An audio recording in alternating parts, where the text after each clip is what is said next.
반지자님에게 박수 부탁드립니다. 네, 한 주간도 평안하셨죠? 아멘. 네, 지난주에 우리 말씀 집주인과 포도원 품꾼들의 비유라는 제목으로 그 의미를 한번 따져보았습니다. 마태복음 20장 1절에서 16절에까지의 말씀이었고요. 마태복음 20장 대표로 1절과 2절을 우리 다 같이 한 몫으로 암송하고 암송 못하신 분들은 주보를 참조하시기 바랍니다. 함께 암송합니다. 천국은 마치 품꾼을 얻어 포도원에 들여보내려고 이른 아침에 나간 집주인과 같으니 그가 하루 한 대량원씩 품꾼들과 약속하여 포도원에 들여보내고. 아멘. 예, 지난 이슈의 말씀 가지고 한 주간도 여러분들이 씨름했는 줄 믿습니다. 예, 집주인은 포도원, 즉 이른 아침에 품꾼을 구하러 나간 집주인과 같다고 천국을 그렇게 동격구로 동일 인물로 표현을 하고 있습니다. 하나님의 나라는 곧 하나님이시다라는 선포를 하고, 그리고 포도원은 우리가 과거에 포도원은 세상으로 비유하고 품꾼은 우리 즉 하나님의 자녀든 백성이든 일꾼으로 비유하여 설명을 많이 들었습니다. 그러나 지난주에는 그 먼저 된 자가 또 나중되고 나중된 자가 먼저 된 자는 귀한 하나님의 진리의 말씀을 따져보는 귀한 시간을 가졌던 것 같습니다. 집주인은 포도원의 일꾼을 구하기 위해 5번씩이나 부지런히 나가신 분입니다. 청지기가 있음에도 불구하고 직접 나가신 것은 장차 이 땅에 오실 예수 그리스도, 그 당시 때 주님께서 당신을 비유로 해서 직접 오신 것을 말씀하고 있다라는 것도 우리가 들었습니다. 예, 이른 아침에 나가서 오전 9시, 12시, 그리고 오후 3시, 그리고 하루를 마감하는 1시간을 남겨둔 오후 5시, 이렇게 5번에 걸쳐서 품꾼을 구하러 가시는데, 이 5번씩이나 나가시는 주님의 모습을 보고, 집주인의 모습을 보고 참으로 부지런하시고 성실하시며 또 포도원을 얼마나 아끼고 계시는지, 그리고 또 품꾼들도 얼마나 아끼고 계시는지 집주인의 사랑과 긍휼함과 배려심을 우리가 보았다라는 것이 그죠.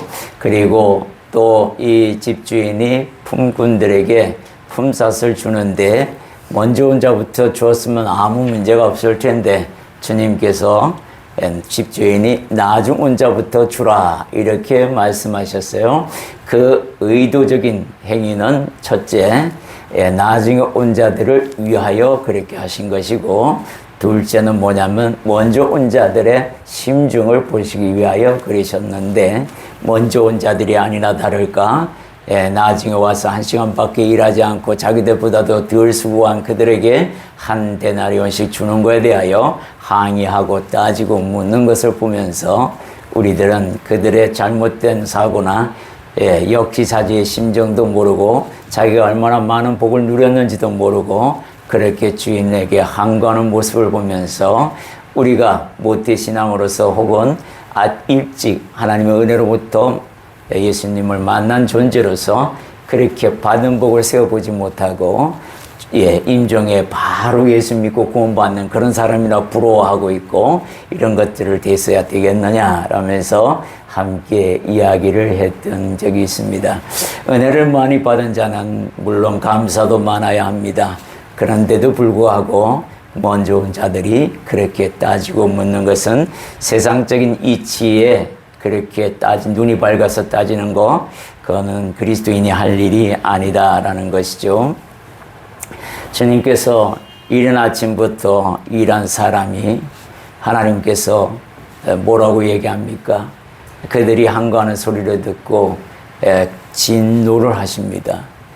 거기서 분명하게 집주인이 너는 이런 은혜를 받았지 않느냐 하고 설명하면 참 이해하기 좋을 텐데 그러지 아니하셔요.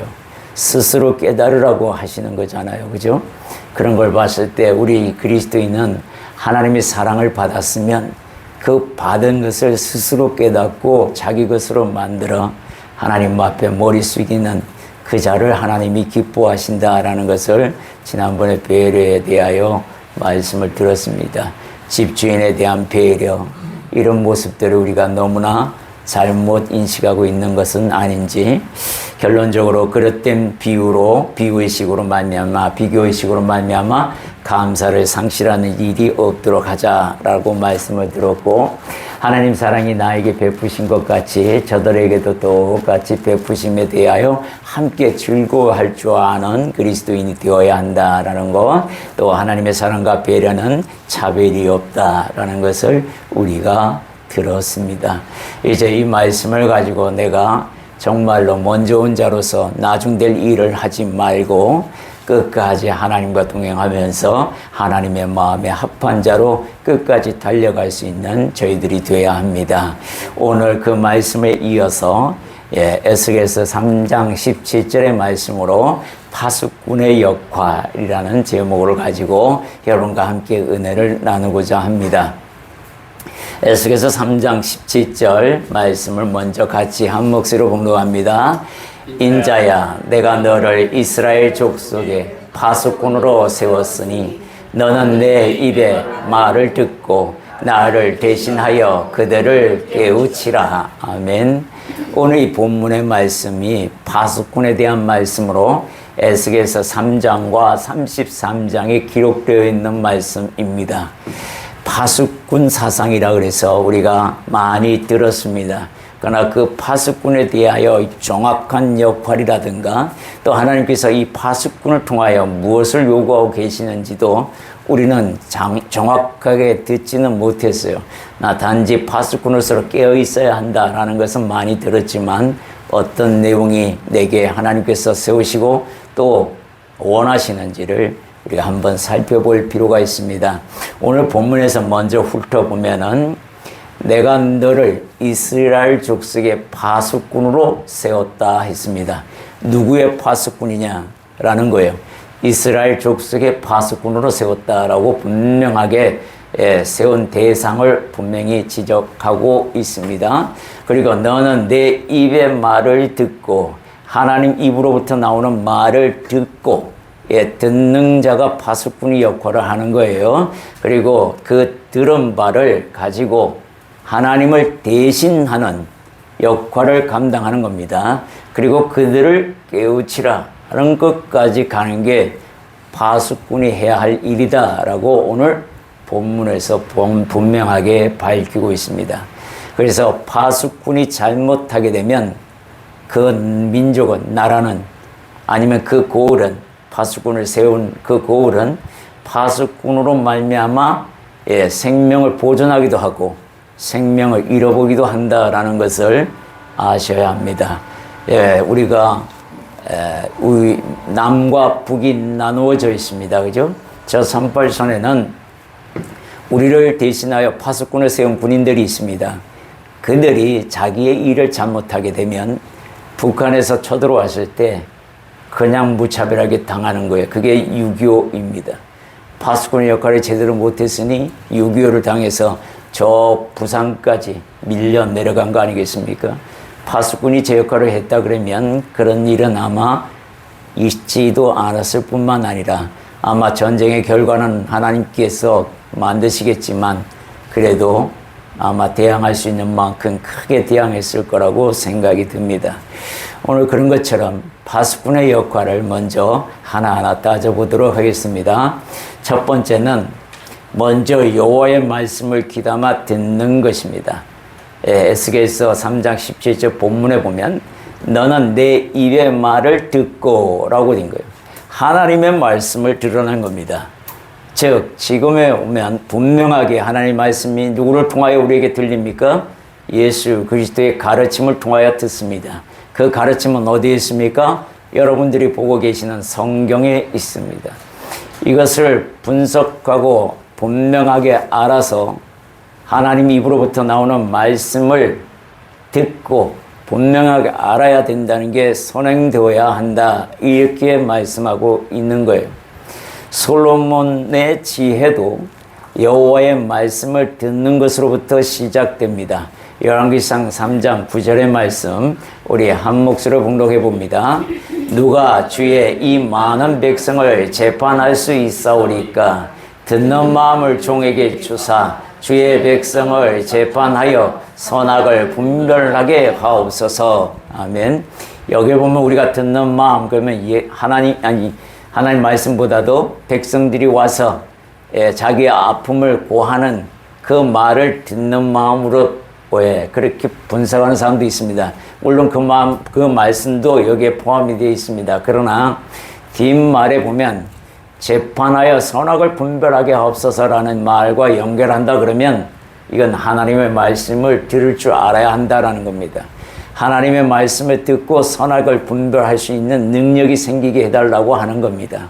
그래서 이 두 가지 마음을 즉 구하는 자의 마음과 하나님께서 말씀하시는 그 마음, 그 말씀을 마음에 내가 들을 수 있게 둘 다 들을 수 있게 열어달라라고 요청하는 거예요. 파수꾼이 유일하신 하나님의 말씀을 경청하여 순종하는 자가 되는 것이 첫 번째 조건이라는 겁니다. 신명기 6장 4절에서 5절에 다시 한번 보면은 이렇게 기록되고 있습니다. 우리 한 목소리로 공독해 봅니다. 이스라엘아 들으라. 우리 하나님 여호와는 오직 유일한 여호와이시니 너는 마음을 다하고 뜻을 다하고 힘을 다하여 내 하나님 여호와를 사랑하라. 이게 파수꾼이 가지고 있는 기본 마인드입니다. 하나님 앞에 파수꾼으로 선 그는 하나님의 말씀을 들을 줄 알아야 되고 들었으면 순종할 줄 알아야 한다라는 이야기와 함께 가는 겁니다. 그리고 마음을 다하고 뜻을 다하고 힘을 다하여 내 하나님 여호와를 사랑하라. 이 말은 하나님께 중심을 두라 이 말씀과 함께 가는 겁니다. 우리가 다 사랑해 봐서 알잖아요. 사랑의 대상자에게 우리가 모든 마음과 정신을 다 뺏깁니다. 그게 진짜 사랑이에요, 사실은. 그죠? 그래서 만나고 싶고 보고 싶고 하는 마음이 생기는 이유가 다 사랑 때문 아니겠어요? 이 여호와 하나님을 사랑하게 되면 그렇게 하나님을 사모하게 되고 하나님을 보고 싶어 하고 하나님의 뜻이 무엇인지 헤아려 보려고 하고 하나님의 마음이 무엇인지 감찰해 보려고 하는 그런 마음이 생긴다라는 거예요. 그 자가 바로 파수꾼이 될 자격이 있는 사람이다라고 말씀하고 있습니다. 두 번째, 하나님을 대신하는 역할이 주어집니다. 굉장히 의미 있는 말씀이에요. 에스겔서 3장 17절 오늘 본문의 말씀에 보면 나를 대신하여 라는 말씀이 있습니다. 하나님을 대신하는 게 파수꾼입니다. 여러분들은 하나님의 자녀여 백성이요 일꾼으로 이 땅에서 부름을 받았습니다. 그죠? 일꾼에 대한 부분은 이 땅에서만 존재하게 됩니다. 이 땅에서 모든 대위임령이 끝나고 마감이 되면 그 다음에는 하나님의 자녀로 양자의 영을 받았기 때문에 하나님의 자녀로서 천국에서 함께 하나님과 살아가는 그런 안식을 누리는 삶을 살게 됩니다.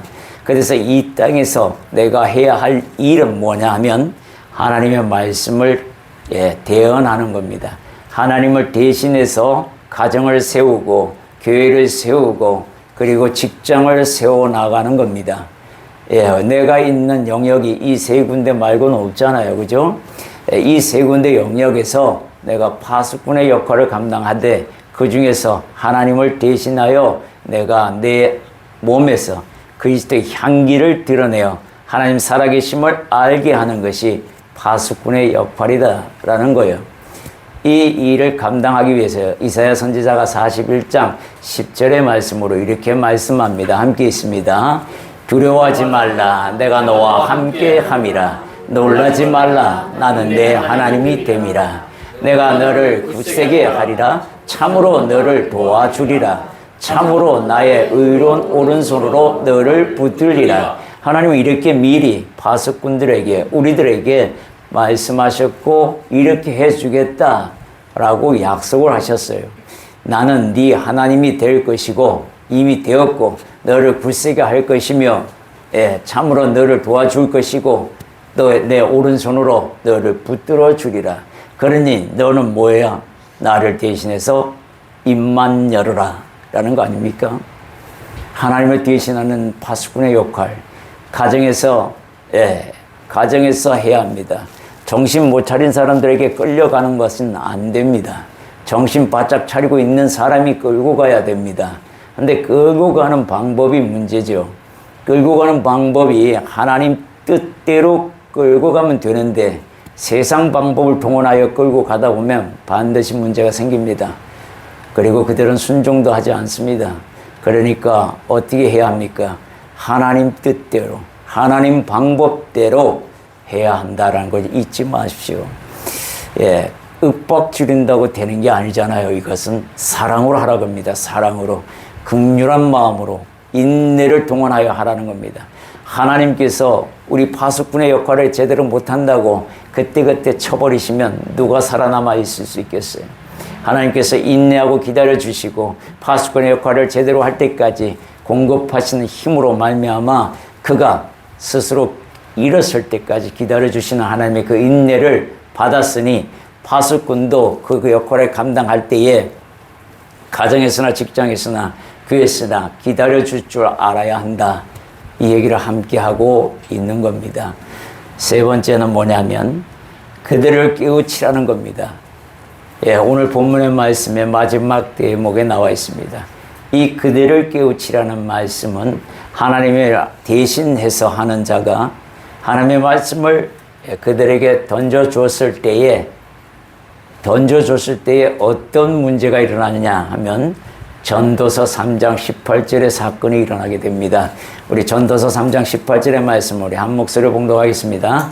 내가 내 마음속으로 이르기를 인생들의 일에 대하여 하나님이 그들을 시험하시리니 그들이 자기 짐승과 다름이 없는 줄을 깨닫게 하려 하심이라 하였노라. 하나님의 말씀을 들으면 여러분들이나 저가 어디에서 있든지 간에 때를 얻든 못 얻든 하나님의 말씀을 대신하여 내가 선포를 하고 가르치면 그들이 하나님으로 말미암아 성령을 받아 깨닫게 되면 내가 하나님 앞에서 짐승과 같이 다름없는 인생을 살고 있구나라는 것을 깨닫게 된다는 거예요. 그 깨달을 때까지 계속해서 말씀을 선포하고 가르쳐야 합니다. 그게 굉장히 중요해요. 그죠? 우리가 아이들을 가르치고 훈계합니다. 부모로서 당연히 해야 할 일을 하죠. 아비로서, 어미로서 하나님의 말씀을 그 아이가 듣든 안 듣든 일단은 무조건 선포하는 게 굉장히 중요합니다. 듣는 귀가 있으면 저렇게 들어서 본인이 엄마 아버지한테 하나님 앞에서 내가 지금 하는 짓거리가 짐승과 다를 바가 없구나 라는 것을 깨달을 때까지 하게 되면 그 깨달음을 받을 때에 비로소 회개가 되고 비로소 하나님을 찾게 된다. 이렇게 된다는 거예요. 내가 훈계하는 데까지 가되 그 아이나 그 이상의 세상 방법으로 매를 대든가 아니면 윽박지른가 이런 것들로 해서는 이런 일이 벌어나지 않습니다. 하나님 말씀을 대언했으면 그 말씀이 좌우의 날성검이 되어 그 아이에게 혹은 그 대상에게 하나님이 일할 수 있는 시간을 주셔야 해요. 그거 나는 대언만 하면 되는 겁니다. 사실은. 그리고 깨닫고 안 깨닫고는 그가 할 일이고요. 이것을 우리가 분명히 알고 짚고 넘어가면 세상 방법이 아니라 하나님의 방법을 주님이 주실 거라고 믿습니다. 네 번째는 나팔을 불어 임박한 진노를 알리라는 것입니다. 이 임박한 진노가 깨어있는 사람들에게는 보여야 해요. 들려야 합니다. 에스겔서 33장 1절에서 5절 내용을 우리 한 몫으로 봉독해 봅니다. 여호와의 말씀이 내게 임하여 이르시되 인자야 너는 내 민족에게 말하여 이르라 가령 내가 칼을 한 땅에 임하게 한다 하자 그 땅 백성이 자기들 가운데에 하나를 택하여 파수꾼을 삼은 그 사람이 그 땅에 칼이 임함을 보고 나팔을 불어 백성에게 경고하되 그들이 나팔의 소리를 듣고도 정신 차리지 아니하므로 그 임하는 칼에 제거함을 당하면 그 피가 자기의 머리로 돌아갈 것이라. 그가 경고를 받았던들 자기 생명을 보존하였을 것이나 나팔 소리를 듣고도 경고를 받지 아니하였으니 그 피가 자기에게로 돌아가리라. 파수꾼이 나팔을 붑니다. 이 나팔을 분다는 의미가 바로 하나님의 진노, 임박한 진노를 알리는 겁니다. 그죠? 알리는데 그 나팔 소리를 듣고 아이쿠야, 야 이거 문제 심각하구나, 이렇게 깨달게 들으면 빨리 고쳐야 하는 겁니다. 근데 고치지 않고 소위 속된 표현으로 개긴다 이러면 개기는 만큼 당합니다. 이게 문제라는 거예요. 여러분들 코로나19가 재앙입니까? 아니면 자연적으로 이게 돌아다닌 전염병이라고 생각합니까? 여러분의 생각은 어떤 것이에요? 자연적으로 생긴 전염병입니까? 아니면 하나님의 재앙으로 온 병입니까? 여기서부터 차이가 납니다. 자연적으로 생기는 바이러스 병이다라고 생각하면 아무 대책이 없습니다. 그러나 하나님이 주신 재앙이다라는 마음을 갖고 하나님이 깨닫게 하신다면 이건 다 전혀 다른 문제로 대책을 강구하게 됩니다. 교회가 영적으로 끼어 있으면 이런 분별력이 생깁니다. 이건 하나님이 주신 재앙이다. 그러면 교회가 앞장서야 됩니다. 그런데 교회는 어떻게 봤습니까? 자연적으로 생기는 전염병으로 보았습니다. 그래서 정부가 하는 일에 대하여 또 WHO라는 보건기구의 대표적인 보건기구에서 팬데믹을 선언했음에도 불구하고 팬데믹은 재앙입니다. 재앙이라고 선포를 했음에도 불구하고 교회는 정부의 지시를 따르지 아니하고 오히려 그걸 박해로 받아들여 더 많은 사람을 잃어버리고 말았습니다. 이게 나팔 소리를 어떻게 듣느냐라는 것이 굉장히 중요한 일입니다. 만약에 여러분들이나 저희나 깨달아서, 교회가 깨달아서, 영적으로 깨달아서 하나님께서 재앙을 주셨으니 이 재앙으로 통하여 우리가 머리를 납작 엎드려야 합니다. 그렇게 대책을 하고 장로들과 함께 기도하는 사람들과 기도해서 하나님께서 대면 예배를 중지하라 하시니 대면 예배 중지하고 미디어로 잠시 오픈하겠습니다, 이렇게 먼저 선포했다 그러면 믿지 않는 자들이 정말 교회를 통하여 살아계신 하나님을 보게 되고 알게 되었을 겁니다. 근데 그 기회를 다 놓쳐버리고 오히려 대면 예배를 핍박한다고 이렇게 떠들어서 믿지 않는 자들에게 복음이 들어갈 수 없게 만들어버리는, 스스로 그렇게 만드는 나팔 소리를 거꾸로 불고 있으니 이게 되는 소리라는 겁니까? 그죠? 이게 문제라는 거예요, 사실은. 하나님께서 얼마나 마음 아파하신지 봐야 합니다. 그 뒤로 직장에 나가면 뭐라 합니까? 너 어제 예배당에 예배 드리러 갔다 왔어? 안 갔다 왔어? 들으면 다녀왔는데요, 출근하지 마. 이렇게까지 핍박당하는 일이 벌어지고 말았어요. 교회가 앞장섰다면요, 그런 일 없을 겁니다. 오히려 하나님 살아계심을 선포하는 계기가 되었고 많은 사람들이 교회로 발걸음하게 되는 계기로 만들 수 있었을 겁니다. 나중에서야 전부 다 어차피 문 닫았잖아요. 그죠? 대면 예배 다 안 했잖아요. 그렇게 갈 바 뻔히 알면서도 이거는 영적으로 깨어있지 않는 리더들의 모습에서 나오는 하나님 입장에서 보면 배륜합니다. 사실은 아버지의 뜻을 모르고 그렇게 하는 거, 나팔을 제대로 불어야 함에도 나팔을 불지 아니하고 엉뚱한 짓을 하고 있으니 교회가 교회답지 못하고 복음이 앞으로 나가는 것이 지연되는 일이 벌어지고 말았습니다. 나중에서야 다 회개하는 운동이 벌어지고 실컷 매 맞고 난 뒤에서 회개하고 그거보다는 믿지 않는 자들에게 본이 되는 그런 교회가 되기를 간절히 나름대로 소망해 보았습니다. 다섯 번째는 파수꾼의 가장 큰 임무는 깨어있다라는 겁니다. 주님께서 우리에게 이렇게 말씀하셨습니다. 마가복음 13장 34절에서 또 37절, 34절과 37절의 말씀을 우리 한 목소리로 봉독합니다. 가령 사람이 집을 떠나 타국으로 갈 때에 그 종들에게 권한을 주어 각각 사물을 맡기며 문지기에게 깨어 있으라 명함과 같으니 깨어 있으라 내가 너희에게 하는 이 말은 모든 사람에게 하는 말이니라 하시니라. 주님께서 우리 모두에게 파수꾼의 역할을 감당하라고 깨어 있으라고 명령합니다. 영적으로 깨어 있으라는 겁니다. 정말로 기도 많이 해야 하고 하나님의 뜻이 무엇인지 분별해야 합니다. 그렇지 못하면 아차하는 순간에 많은 사람들에게 오히려 지탄을 받는 대상이 됩니다. 그 이유는 뭐냐면 교회는 살아계신 하나님을 믿고 의지하는 곳이고 고별된 사람들이 믿는 곳이다라는 것을 세상 사람들도 다 압니다. 그렇기 때문에 우리는 달라야 한다는 것도 저 사람들이 알고 있습니다. 그런 말들 많이 들어요. 너는 예수 믿는다면서 우리랑 달라야지. 이런 말씀 간혹 듣잖아요.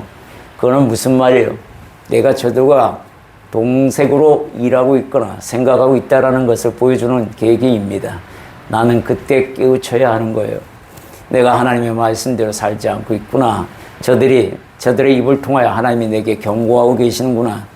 이런 것들을 우리가 알아야 하는 겁니다. 하나님의 일꾼으로 서는 것은 축복된 일이나 그만큼 힘든 일이기도 합니다. 잠깐 조는 순간에 마귀가 와서 가라지를 뿌려놓아 버립니다. 잠깐 조는 순간에 그 짓을 당합니다, 우리가. 그렇기 때문에 깨어있으라는 것은 정말로 하나님 앞에 말씀으로 깨어있는 것이 가장 귀한 일입니다. 그리고 그 말씀을 기준으로 기도하면서 나아가는 그 파수꾼을 하나님은 기다리고 계신다는 거죠. 두 번째는 악인을 깨우치게 하라라고 명령이 떨어졌습니다. 에스겔서 3장 18절에서 19절의 말씀의 내용이 나와 있습니다. 우리 한 몫으로 봉독합니다. 가령 내가 악인에게 말하기를 너는 꼭 죽으리라 할 때에 네가 깨우치지 아니하거든 말로 악인에게 일러서 그의 악한 길을 떠나 생명을 구원하게 하지 아니하면 그 악인은 그의 죄악 중에서 죽으리라와 내가 그의 핏값을 내 손에서 찾을 것이고 네가 악인을 깨우치되 그가 그의 악한 마음과 악한 행위에서 돌이키지 아니하면 그는 그의 죄악 중에서 죽으려니와 너는 내 생명을 보존하리라. 무슨 말이에요? 파수꾼이 하나님의 명령으로 악인에게 악한 행동을 하는 사람에게 가게 됐습니다. 갔는데 그 악인이 무슨 행동을 하는지 알아요. 알고 간 거예요. 모르고 갔다 그러면 이런 일은 없습니다. 알게 하시고 가라고 하셔서 가서 말씀하는데 당신 그 악행에서 나오라고 합니다. 주님께서 나오라고 해요. 그런데 그 사람이 그거를 듣고 돌이켜 나오지 아니하면 그 핏값은 본인에게 돌아가지만 그것을 말을 한 사람에게는 아무 영향이 없다. 네 생명은 네가 보존되리라 했어요. 그런데 그것을 알고 가서 하나님이 시킨 말씀을 그에게 당신이 행한 일은 악입니다 라고 말하지 아니하고 엉뚱한 말만 하고 왔다. 그런데 그가 깨우치지 못하게 되겠죠. 그러면 그는 악한 길에서 죽으려니와 물론 너도 그가 죽게 된 이유에 대하여 내가 네게 책임을 묻겠다라는 뜻입니다. 이게 굉장히 무서운 말씀이에요. 파수꾼에 대하여 책임을 묻겠다라는 이야기를 지금 하고 계시는 겁니다. 악인들, 어떤 사람이 기도받으러 왔습니다. 이건 어떤 분에게 있었던 이야기예요. 기도하는데 이분에게 환상으로 주님이 말씀을 주는데 다른 아내 말고 다른 여자가 눈에 보이더랍니다. 그래서 기도하다 말고 잠시 옆에 가족이 있는 걸 알고는 기도하시는 분이 잠깐 저랑 같이 단둘이만 이야기하고 싶은데 다른 분들 잠깐 자리를 비워달라 하시고 그 기도받는 사람에게 이렇게 말했답니다. 하나님께서 지금 당신이 만나고 있는 그 여자랑 헤어지라고 합니다. 라고 말했더니 이 사람이 깜짝 놀라서 한참 동안 부정을 할까 긍정을 할까 그 눈빛이 보이더랍니다. 그래서 하나님 앞이지 내가 그 짓을 구할 수는 없다라는 말로 본인이 머리를 숙이며 네 하고 대답했답니다. 그리고는 이렇게 다시 물었답니다. 아이까지 있는데요. 그랬더니 주님이 그 선지자를 통해서 하시는 말씀이 그 아이 교육비나 생활비를 네가 대주고 끊으라 하시라는 말씀을 듣고 그 뒤로 아무도 모르게 그렇게 해결했다고 나중에 그 선교사님에게 연락이 왔다고 합니다. 모든 것들을 그렇게 하나님 앞에서 그렇게 돌이키게 되면 그 사람의 생명도 없고 그 선지자가 예언을 받은 선지자가 이야기해서 그 선지자도 생명을 얻는 일이 벌어진다는 겁니다. 그것을 얘기했는데 저는 못 끊습니다 했으면 그 죄값은 말한 사람은 받지 아니하고 깨닫고도 돌이키지 않는 그 사람에게 하나님께서 진노의 잔을 주시겠다는 이야기를 하고 있는 겁니다.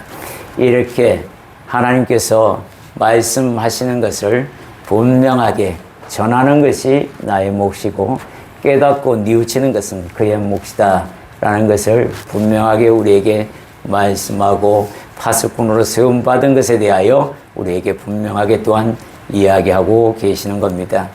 그렇다면 파수꾼은 누구의 파수꾼으로 세워졌는가? 이 세 번째 대하여 우리가 한번 보도록 하겠습니다.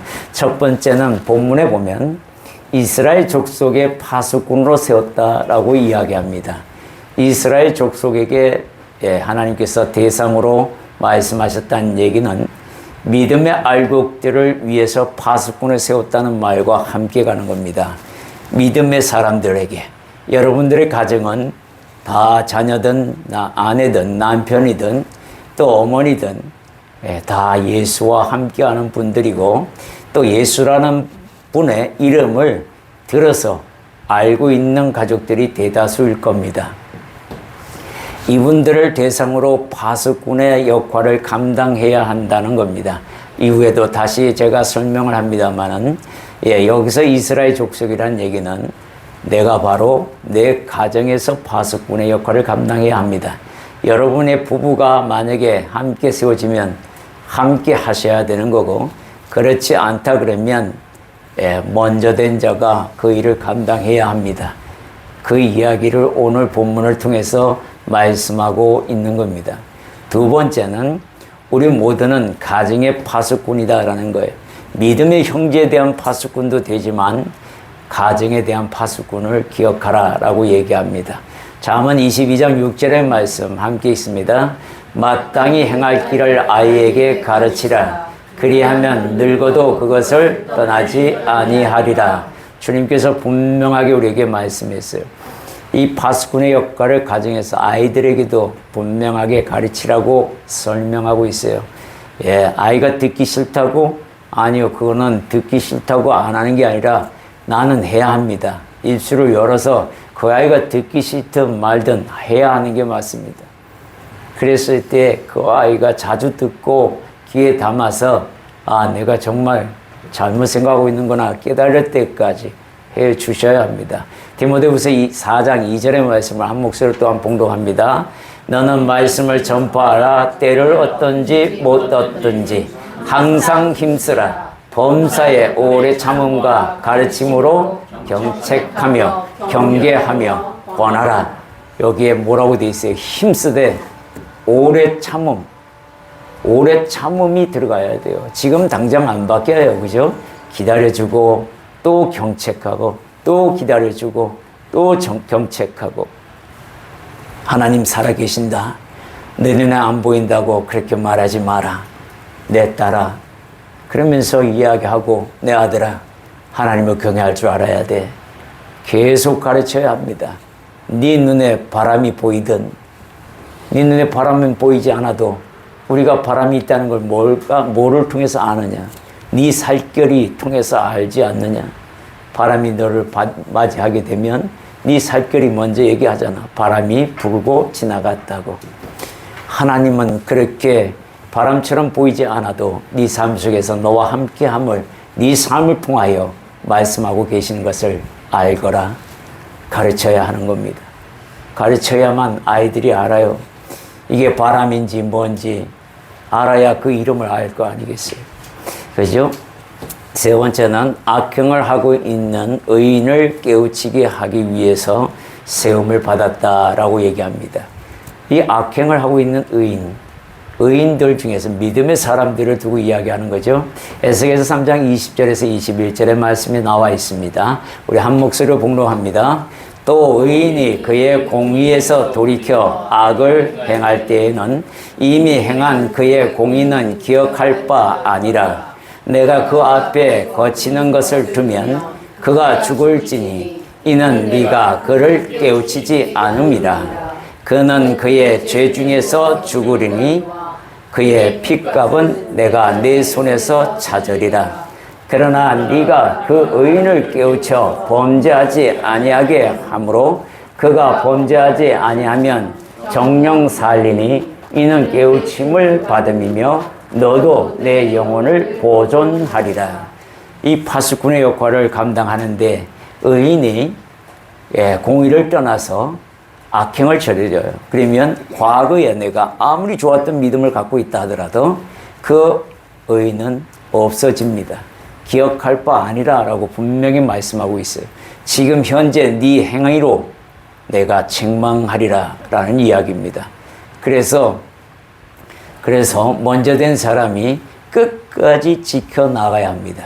그게 변화되지 않으면 되는 거예요. 변화되니까 문제죠. 그래서 파수꾼의 말을 듣고 내가 잘못 생각했구나. 과거의 영광을 과거의 그 믿음을 다시 찾아야겠다 하고 하나님 앞에 무릎 꿇으면 생명을 얻고 다시 공의를 실천하면 하나님께서 인정하신다라는 거죠. 그렇지 않다 그러면 그 죄로 말미암아 네가 반드시 죽으리라 라는 이야기해요. 그래서 이런 말씀을 들으면 예수 믿으면 땡 이게 아닙니다. 예수 믿고 끝까지 싸우면서 악한 것들과 싸우면서 나아가야 한다라는 것을 기억하셔야 해요. 파수꾼이 경계해야 할 것이 있습니다. 인간의 정체성을 망각하지 말라라는 겁니다. 파수꾼의 말은 하나님을 대언하고 있습니다. 그죠? 주님께서도 우리에게 이렇게 말씀하셨어요. 마태복음 4장 4절에 보면 예수께서 대답하여 이르시되 기록되었으되 사람이 떡으로만 살 것이 아니요 하나님의 입으로부터 나오는 모든 말씀으로 살 것이라 하였느리라 하시니 라고 되어 있습니다. 이 말씀이 뭐예요? 지금 파수꾼에 대한 정체성을 우리에게 이야기할 뿐만 아니라 믿음을 가지고 있는 사람들이 가져야 할 정체성은 하나님 입으로부터 나오는 말씀을 먹고 사는 너희들이야 라고 이야기하고 있습니다. 세상이 주는 떡을 가지고 먹고 살아선 안 된다 이야기를 하고 있습니다. 그래서 우리는 성경은 항상 기록도 뭐라고 먼저 기록합니까? 육혼 영이라고 기록하지 아니하고 영혼 육으로 기록하고 있습니다. 먼저 영의 사람이 되면 혼은 자동으로 따라올 것이고 육도 순종할 것이다 라는 이야기를 하고 있어요. 그래서 하나님의 말씀 안에서 영으로 깨어있으라 이 얘기를 하고 있는 겁니다. 하나님께서 파수꾼을 두신 이유가 있습니다. 첫째는 악인이 그의 길에서 돌이켜 떠나 살게 하는 겁니다. 이게 하나님께서 파수꾼을 준 다시 한번 여러분과 정리하는 과정을 해서 말씀하는데 에스겔서 33장 10절에서 11절 함께 있습니다. 그런즉 인자야 너는 이스라엘 족속에게 이르기를 너희가 말하여 이르되 우리의 허물과 죄가 이미 우리에게 있어 우리로 그 가운데에서 쇠퇴하게 하니 어찌 능히 살리오 하거니와 너는 그들에게 말하라 주 여호와의 말씀이니라 나의 삶을 두고 맹세하노니 나는 악인이 죽는 것을 기뻐하지 아니하고 악인이 그의 길에서 돌이켜 떠나 사는 것을 기뻐하노라. 이스라엘 족속아 돌이키고 돌이키라. 너희 악한 길에서 떠나라. 어찌 죽고자 하느냐 하셨다 하라. 하나님께서 여러분을 두시고 파수꾼의 역할을 감당시키신 이유가 뭐냐면 악인들이 돌이켜서 하나님 말씀에 귀를 기울이고 순종하는 것을 보고 싶어 하기 때문에 그렇다라고 분명하게 우리의 역할을 하나님께서 말씀해 주고 있습니다.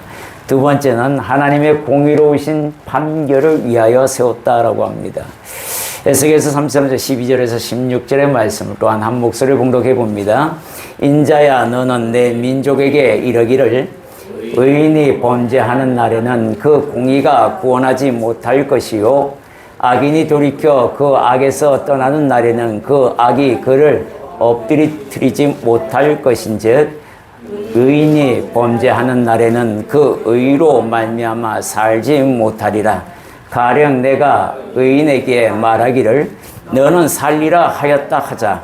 그가 그 공의를 스스로 믿고 죄악을 행하면 그 모든 의로운 행위가 하나도 기억되지 아니하리니 그가 그 지은 죄악으로 말미암아 곧 그 안에서 죽으리라. 내가 예수를 믿었습니다. 믿음으로 고백했습니다. 하나님께서 구원시켜 주셨습니다. 그리고 난 뒤에 내가 범죄하면 그 고백은 무용지물이 된다라는 뜻입니다. 그 이야기를 하고 있는 거예요. 그렇기 때문에 믿음으로 가진 자들이 얼마나 조심하면서 싸워 이겨야 하는 부분들이 있다라는 것을 우리에게 다시 한번 이야기하고 있습니다. 14절에서 16절 한 목소리로 봉독합니다. 가령 내가 악인에게서 너는 죽으리라 하였다 하자. 그가 돌이켜 자기의 죄악에서 떠나서 정의와 공의로 행하여 저당물을 도로 주며 강탈한 물건을 돌려보내고 생명의 율례를 지켜 행하여 죄악을 범하지 아니하면 그가 반드시 살고 죽지 아니할지라. 그가 본래 범한 모든 죄가 기억되지 아니하리니 그가 반드시 살리라. 이는 정의와 공의를 행하였음이라 하라. 주님께서 악인에게 네 그 악으로 반드시 죽을 거야 하고 선포를 했어요. 하나님의 말씀이니까 그렇게 이루어집니다. 그런데 이가 그 이야기를 듣고 뉘우쳐서 악행을 그치고 선을 행하기 위하여 모든 일을 다 하나님 앞에 회개하고 돌이킨다 그러면 그 하나님께서 그 사람에게 선포한 말씀을 거두겠다 이 이야기를 하고 계시는 겁니다. 그러니 우리가 과거의 믿음으로 살아갈 수는 없는 겁니다. 현재가 가장 중요합니다. 어제의 믿음으로 우리가 구원받을 수 없는 겁니다. 오늘의 믿음으로 구원받습니다. 어제는 진짜로 열심히 하나님을 섬기고 했는데 오늘 내가 넘어지면 그 넘어진 것으로 말미암아 어제의 일은 기억된 바 없다 이 얘기를 하는 거예요. 얼마나 무서운 이야기인지도 모릅니다. 그러나 얼마나 다행인 건지도 모릅니다. 하나님께서 우리에게 새 힘을 공급하여 주시겠다는 약속도 함께하기 때문에 그렇다고 생각이 듭니다.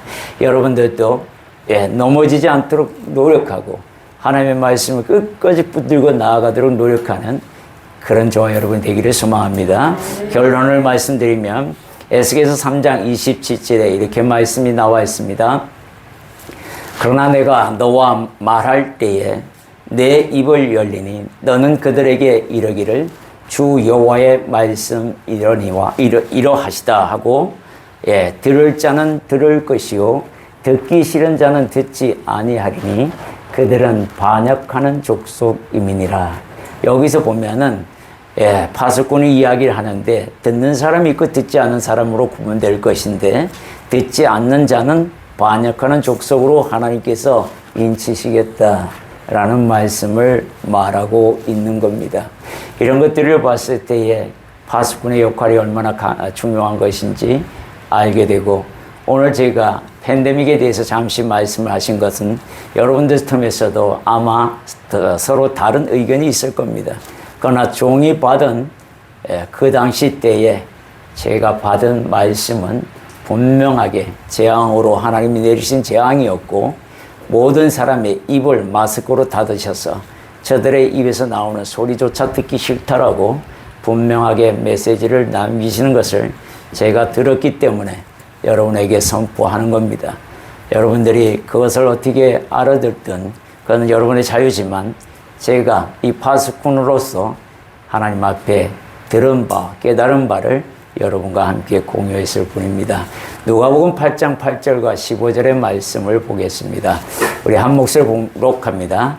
들어는 좋은 땅에 떨어짐에 나서 100배의 결실을 하였느니라. 이 말씀을 하시고 외치시되 들을 귀 있는 자는 들을지어다. 좋은 땅에 있다는 것은 착하고 좋은 마음으로 말씀을 듣고 지켜 인내로 결실하는 자니라. 여기 보면 인내로 결실한다고 분명하게 말씀하고 있습니다. 파수꾼을 주님께서 세울 때에 이 파수꾼을 넘어뜨리기 위하여 악한 존재가 엄청나게 일을 합니다. 성령님도 일하지만 악령도 일을 하게 됩니다. 마귀도 같이 일을 해요. 항상 방해를 하게 됩니다. 세상적인 지식으로 방해하고 세상적인 논리로 방해하고 또 어떤 경우는 말씀으로 공격합니다. 그렇기 때문에 깨어있다라는 것이 얼마나 중요한지 모릅니다. 우리는 하나님 앞에서 파수꾼으로서 아름다운 순종을 위하여 뛰어나가야 합니다. 이사야 선지자가 52장 7절에 이런 말씀을 줍니다. 좋은 소식을 전하며 평화를 공포하며 복된 좋은 소식을 가져오며 구원을 공포하며 시온을 향하여 이르기를 내 하나님이 통치하신다 하는 자의 산을 넘는 발이 어찌 그리 아름다운가 라고 말씀하고 있어요. 가장 하나님 앞에서 아름다운 발은 무엇이냐면 파수꾼의 역할을 감당하여 하나님께서 주신 그 영역 안에서 열심히 하나님의 말씀을 선포하는 겁니다.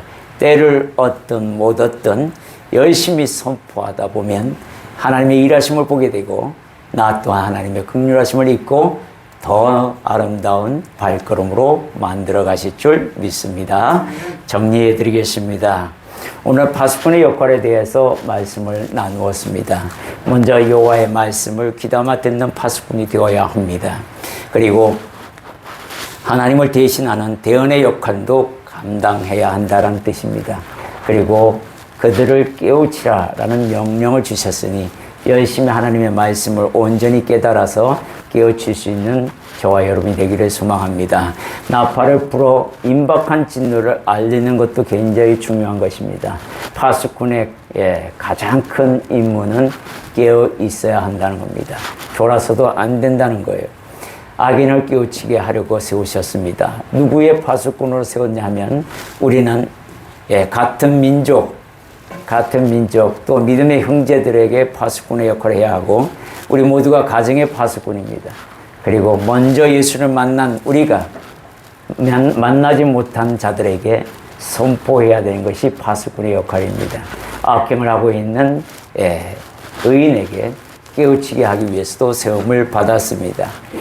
인간의 정체성을 망각하지 말라라고 우리에게 분명하게 말씀하셨습니다. 그 정체성은 바로 하나님의 입으로부터 나오는 말씀을 경청하고 순종하는 데 있다라고 분명히 말씀을 하셨습니다. 하나님께서 파수꾼을 두신 이유 중에 하나는 나는 악인이 죽는 것을 기뻐하지 않고 악인이 그의 길에서 돌이키고 의인이 또한 악한 길로 가지 않도록 하는 것, 이것이 하나님 기뻐하시는 일이고 또 하나님은 공의로우신 심판을 위해서 우리를 세우셨습니다. 그렇기 때문에 파수꾼의 소리를 듣지 아니하고 깨닫지 못하면 그 죄값은 본인에게 돌아간다는 것을 분명히 말씀하고 있습니다. 파수꾼의 입으로부터 나오는 경고의 말을 버리지 말고 깨닫고 자신의 생명을 지키라는 당부의 말씀입니다. 오늘 저와 여러분이 파수꾼의 역할을 감당하라 하셨습니다. 이제 이 교회를 위해서 감당하셔야 하고 가정을 위해서 감당하셔야 하며 직장에서도 감당하셔야 합니다. 그리스도의 향기를 드러내는 자가 그 일을 감당하실 줄 믿습니다. 그러니 있는 자리에서 나팔을 불라 하시는 것은 하나님의 말씀을 대언하라라는 말씀이니까 여러분들이 열심히 듣고 깨달아서 그 일을 감당하시길 바랍니다. 우리 잠시 결단하고 나가겠습니다. 하나님께서 주신 파수꾼의 역할을 오늘 들었으니 내가 하나님 앞에서 순종하기를 원합니다. 우리 결단하고 나가겠습니다.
사랑의 하나님, 우리를 택하셔서 파수꾼으로 세우시고 우리에게 하나님 말씀을 대언하게 하시오니 하나님, 부족한 저희들이지만 오늘 주님의 말씀을 듣고 파수꾼의 역할에 대하여 다시 한번 심도 있게 깨닫게 하심에 감사드립니다.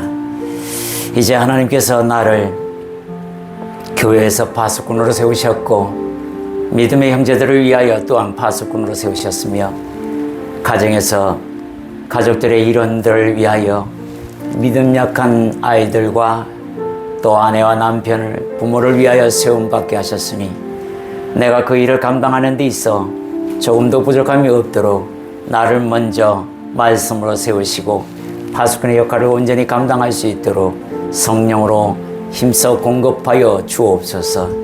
오늘 내가 하나님 말씀을 들으오니 주님께서는 악인이 죽는 것을 기뻐하지 아니하시고 악인이 그의 길에서 돌이켜 떠나 사는 것을 기뻐하신다 하셨으니 그 일을 위하여 파수꾼을 세웠다 말씀을 들었습니다. 오늘 저희들이 그 파수꾼의 역할을 온전히 감당할 수 있기를 소망합니다. 그러기 위해서는 먼저 내가 하나님의 공의를 먼저 이루고 정의를 먼저 이루어야 그 일이 가능하오니 우리 모두에게 하나님의 진리를, 하나님의 말씀을, 하나님의 마음을, 뜻을 온전히 깨닫게 하옵소서. 그리하여 주신 그 파수꾼의 사명을 온전히 감당하기를 소망하나이다. 예수님의 이름으로 기도드립니다. 아멘. 네, 우리 결단 기도 했고요. 우리 세